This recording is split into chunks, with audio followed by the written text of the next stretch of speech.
स्वागत है शीतल जी आपका नई परख के मंच पर। आज एक अभूतपूर्व किस्म की घटना हमारे देश में घटित हो रही है और उसके सामने आधुनिक भारत का जो स्वतंत्र और संप्रभु राज्य है, वो उसके सामने विवश दिखाई पड़ता है। हम सब लोग उसके सामने विवश दिखाई पड़ते हैं। कोई कुछ नहीं कर सकता और वो है भारतीय पूंजीवाद का एक खास तरह का मॉडल, जो कि दुनिया में दूसरी जगहों पर बिल्कुल अनुपस्थित है। पूंजीवाद के इतिहास में भी शायद इस तरह का मॉडल पहली बार देखा जा रहा होगा। इतने बड़े देश में जहाँ पर सरकारें लोगों के वोट से चुनकर आती हैं। जहाँ पर सरकारें वोट से चुनकर नहीं आती, एक तंत्र है। मेरा इशारा आप समझ गए होंगे, मेरा इशारा ये है इंडिगो एयरलाइंस पर। जो 64 भारत के उड्डयन क्षेत्र का 64% हिस्से पर उसका कब्जा है और उसने एक झटके में पूरी सरकार को घुटनों पे ला दिया है। लाखों लोग हवाई अड्डों पर त्राह-त्राह कर रहे हैं। उनकी फ्लाइट्स लगातार कैंसल हो रही हैं और उनमें खिलाड़ी हैं, उनके अंदर बूढ़ी माताएँ हैं, उनके अंदर विद्यार्थी हैं, उनके अंदर व्यापारी हैं, नौजवान हैं, जिनकी आगे की फ्लाइट्स बुक हैं, जिन्होंने अपने होटल बुक कर रखे हैं।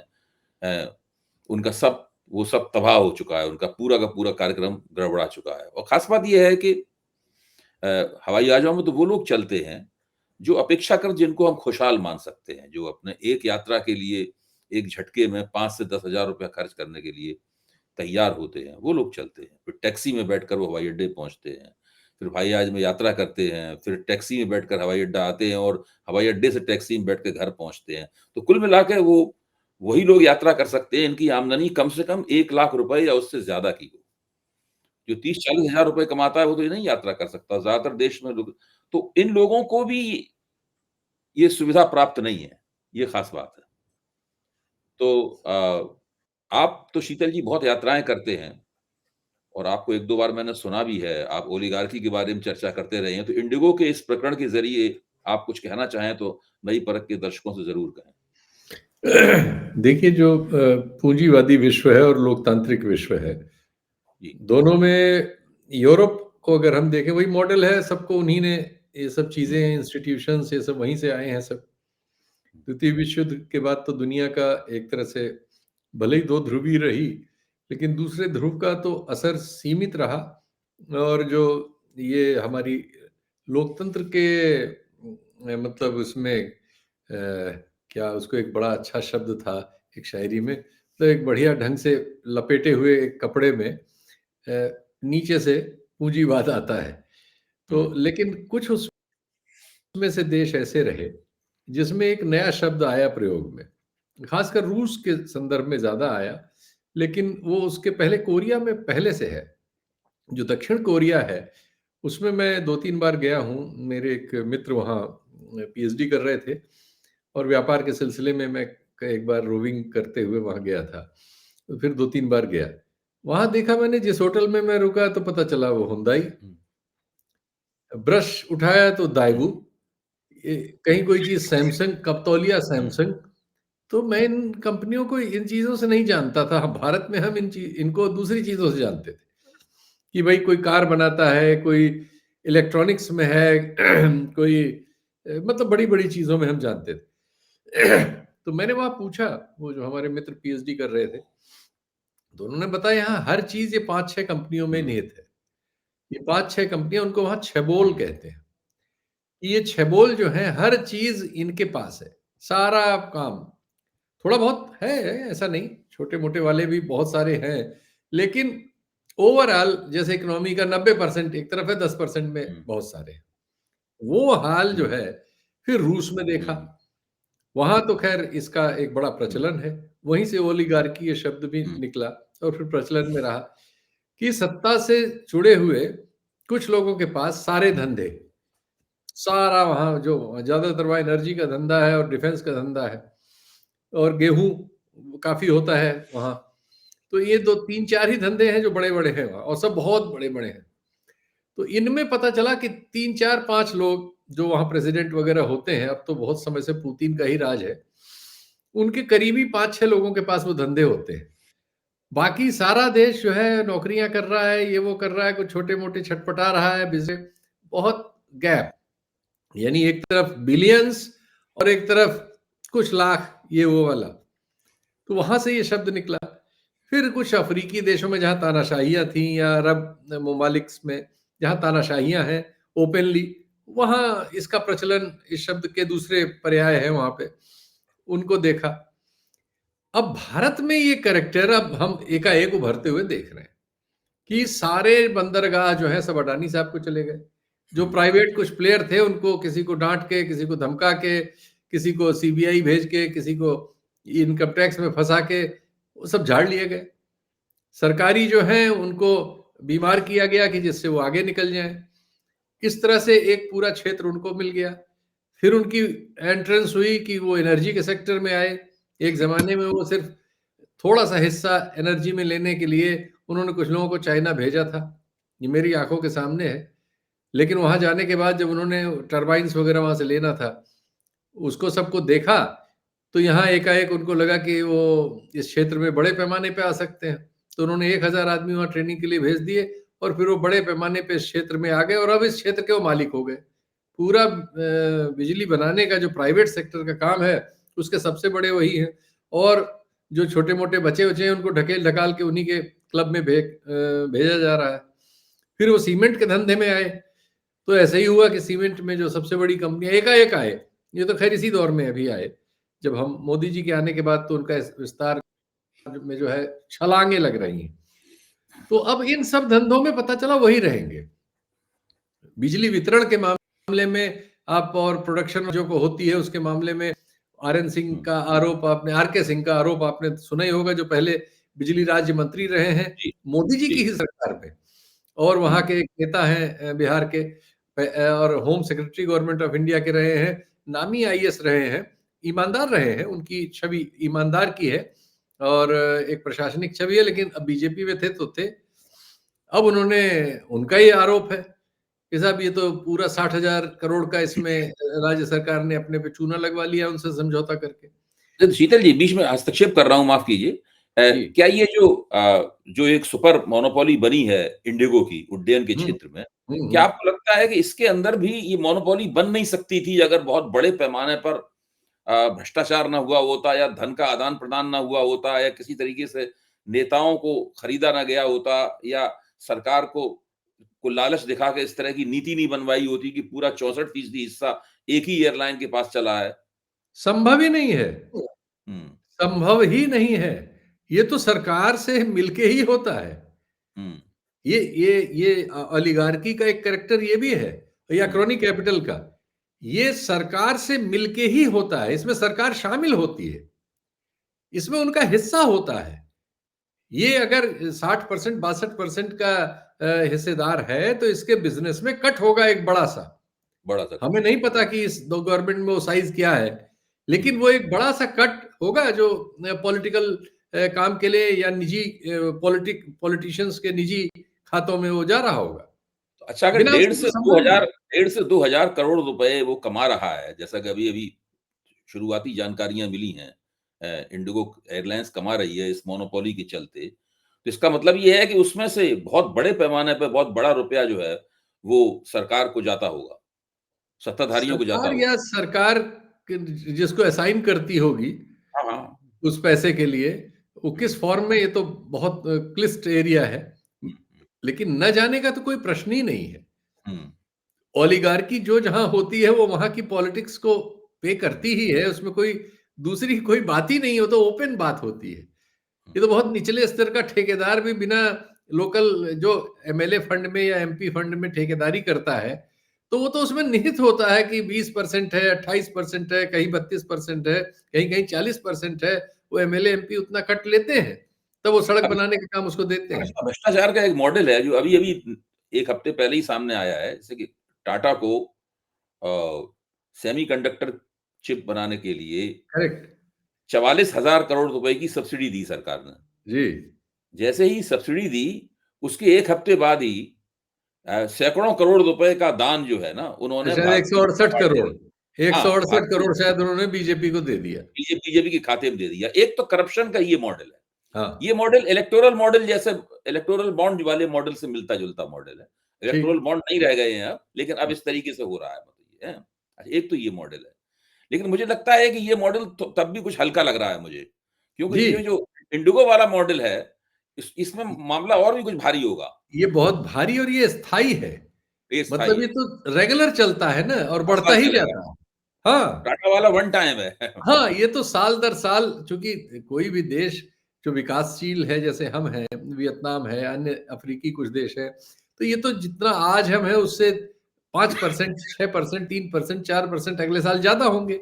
आबादी भी ज़्यादा होगी, इकोनॉमी भी ज़्यादा होगी, उतना बिज़नेस बढ़ जाएगा। तो ये साल दर साल रिकरिंग बढ़ रहा है और कुछ क्षेत्र ऐसे होते हैं जिनमें वो ग्रोथ इससे ज़्यादा होती है, जो नए क्षेत्र होते हैं, जैसे जिसमें एविएशन भी शामिल है। इसकी वृद्धि तो तुलनात्मक रूप में ज़्यादा होगी विकास के साथ-साथ। तो इसमें जो है 12-15% की भी ग्रोथ होगी। तो ये ग्रोथ तो रेगुलर अगर मान लीजिए 10,000 करोड़ पॉलिटिकल फंड आ रहा है, तो अगले साल 12,000 करोड़ आएगा। तो ये तो बड़ी नालियाँ हैं और ये यही होने वाला है, जो रास्ता हम चल रहे हैं, इसमें यही होगा कि 5-6 लोगों के पास देश पूरा बँट जाएगा, सारे बड़े धंधे वहाँ सीमित हो जाएँगे या 20 15-20 देश बड़ा है, चलो 20 आदमी ऐसे होंगे, जिनमें वो पूरा बाँट देंगे कि भाई तुम कॉपर का धंधा तुम्हारा, स्टील का तुम्हारा, रेलवे उनका, जहाज उनके, बंदरगाह उनके और हवाई जहाज खदान उनके। उनकी। अब आइए खत्म इसके इसमें एक बाद। और बात है, जो बार-बार हम दोनों अभी एबीपी चैनल पे बहस कर रहे थे, तो जी, बार-बार उनके एंकर जो हैं संदीप चौधरी, हम लोगों से सभी सवाल पूछ रहे थे कि संसद का सत्र चल रहा है जी, और पूरे देश में इंडिगो की वजह से 3 लाख से ज़्यादा यात्री जो हैं वो हवाई अड्डों पे छटपटा रहे हैं। जी, जैसे एक यात्री को उन्होंने क्लिप भी दिखाया कि कूड़े-कचरे की तरह लोग भरे हुए हैं, कचरे जी, की तरह जी, लोग भरे हुए हैं हवाई अड्डे में, ना जी। खाना है, ना पानी है, ना आश्वासन है, कुछ नहीं है।